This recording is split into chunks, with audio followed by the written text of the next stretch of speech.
अनंतकोटी ब्रह्मांड नायक श्री स्वामी समर्थ महाराज की जय। नमस्कार। श्री स्वामी शक्ती या चॅनल आपले सर्वांचे स्वागत आहे। तर स्वामी भक्त हो, तुमच्या सगळ्यांचे पारायण वाचन चालू झाले असेल। मला माहित आहे की काही सेवा बाकी असेल ती दिवसभरात तुम्ही कधी करू शकता। तुम्ही केलेली महाराजांची कुठलीही सेवा कधीच वाया जाणार नाही। स्वामी पुण्यतिथीपर्यंत म्हणजेच कालपासून सप्ताह चालू झालेला आहे। तर स्वामी पुण्यतिथीपर्यंत तुम्हाला या 7 दिवसात जेवढ्या जमतील तेवढं जास्तीत जास्त सेवा करायचा प्रयत्न करा। आता बऱ्याच महिलांना पारायणला बसल्या आहेत किंवा ज्यांना बसायला शक्य नसेल झालं, तर ज्यांना शक्य नाही झालं त्यांनी काय करावं, अर्थात जसं मी तुम्हाला सांगितले की सप्तशती गुरुचरित्रसार या ग्रंथाचं तुम्ही पठण करू शकता। अगदी एक पारायण केलं तरी चालेल, पण ज्यांना हेही करणे शक्य होत नाही त्यांनी काय करावं, तर आजच्या व्हिडिओमध्ये त्याचीच माहिती आहे। व्हिडिओ सगळा बघा म्हणजे तुम्हाला तुमच्या प्रश्नांची उत्तर मिळतील। सगळ्यात आधी एक गोष्ट लक्षात घ्या, नामस्मरण म्हणजे काय, नामजप ही सेवा करायला कधी कुठले बंधन लागत नाही। कलियुगातील महाराजांची सगळ्यात आवडतीची सेवा कुठली आहे, ती म्हणजे स्वामी चरित्र सारामृताचं पठण करणं। आणि त्याचबरोबर अतिशय उच्च कोटीची सेवा म्हणजे नामस्मरण करणं। श्री स्वामी समर्थ किंवा श्री स्वामी समर्थ, जय जय स्वामी समर्थ या मंत्राचं नामस्मरण करणं। तुम्ही केलेली कुठलीही सेवा कधीच वाया जाणार नाही। या सप्ताहामध्ये कुठलेच बंधन नाही किंवा ह्या सप्ताहामध्ये ही जी सेवा आपण करणार आहे त्याला कुठलेच बंधन नाही, कुठली जातपात नाही, धर्म कर्म सगळं बाजूला ठेवून अगदी मासिक धर्म विटाळ सुटाक असलं बाजूला ठेवा आणि फक्त महाराजांचं अखंड नामस्मरण करा। जसं मी तुम्हाला सांगितलं की श्री स्वामी समर्थ, जय जय स्वामी समर्थ किंवा श्री स्वामी समर्थ असा जरी जप केला तरी चालेल। महाराज नेहमी म्हणायचे, जो माझा नामजप करतो त्याला मी अखंड जपत असतो।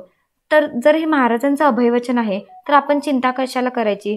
ज्यांना स्वामीचरित्र सारामृताचं किंवा अगदी गुरुचरित्राच्या पारायणला बसले आहेत, नित्यसेवा चुकवू नका। म्हणजेच काय, 11 माळी श्री स्वामी समर्थ मंत्रजप आणि रोजचे आपले 3 अध्याय हे तुम्हाला चुकवायचं नाही आहे। मला माहिती आहे प्रहर असतात, याग असतात, त्याचबरोबर केंद्रात बऱ्याच सेवा चालू असतात, कुंकुमार्चन असतं किंवा मल्हारी याग असतो, मल्हारी सप्तशतीचं पठण चालू असतं, स्वामीचरित्र सारामृतचं पठण चालू असतं। हे सगळ्या वैयक्तिक पण तुम्ही घरात कुठलीही सेवा, घरात कुठलेही काम करत असाल किंवा ज्या पारायणला बसल्या नाही आहेत, मग तुम्ही नामस्मरण करू शकता। घरातले तुम्हाला म्हणणार थोडी आहेत की मनातले म्हणत तू काय नामस्मरण करतोय, करू नको असं वगैरे। नामस्मरण करायला कुठलेही बंधन नाही आहे। अगदी तुम्ही घरातलं धुणं धुत आहात, कपडे धुत आहात किंवा भांडी घासत आहात, जेवण बनवत आहात, कुठलंही काम करत असाल तर अगदी तुम्ही कुठलंही म्हणजे कुठलंच काम करत असाल तेव्हा जरी तुम्ही महाराजांचे नामस्मरण करायचं आहे। स्वामी भक्तो, घाबरू नका, विश्वास ठेवा। तुमचा विश्वास कधी डगमगू देऊ नका। महाराज पदोपदी तुम्हाला मदत करतील। ही पण वेळ निघून जाईल। आणि तुम्हाला माहिती आहे, जो महाराजांचा आवडतीचा असतो महाराज त्याचीच परीक्षा बघत असतात, पण परीक्षा बघितल्यावर महाराज जे त्याला भरभरून देतात तुम्हालाही तेवढंच मिळणार आहे। कुठलीच काळजी करू नका आणि वेळ आल्याशिवाय कधीच कुणाला काही मिळत नाही। कधीही काही न मागता फक्त या 7 दिवसात मी म्हणते म्हणून नामस्मरण करा, तुम्हाला अनुभव येईल। तुम्ही भाग्यवान आहात की महाराज तुमच्याकडून सेवा करून घेतात, कारण करता करविता महाराज आहेत। ते नक्कीच तुम्हाला सगळ्या संकटातून बाहेर काढतील। जेव्हा जेव्हा जमेल तेव्हा तेव्हा मंदिरात किंवा केंद्रात जाऊन सेवा करा, प्रहर करा, यागाला बसा।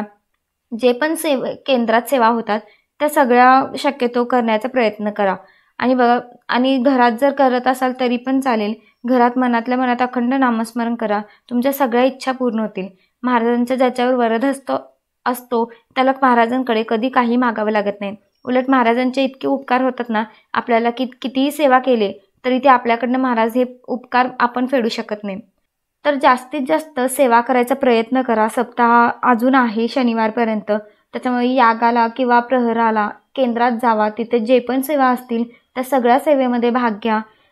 तर बघा, आजच्यासाठी फक्त इतकंच। झालेली सेवा मी महाराजांच्या चरणी रुजू करते आणि आजचा व्हिडिओ मी इथंच थांबवते। जर व्हिडिओ आवडला असेल तर व्हिडिओला लाईक करा, चॅनलवर नवीन असाल तर चॅनलला सबस्क्राईब करा आणि जर काही प्रश्न असतील तर मला कमेंट नक्की करा। तोपर्यंत श्री स्वामी समर्थ।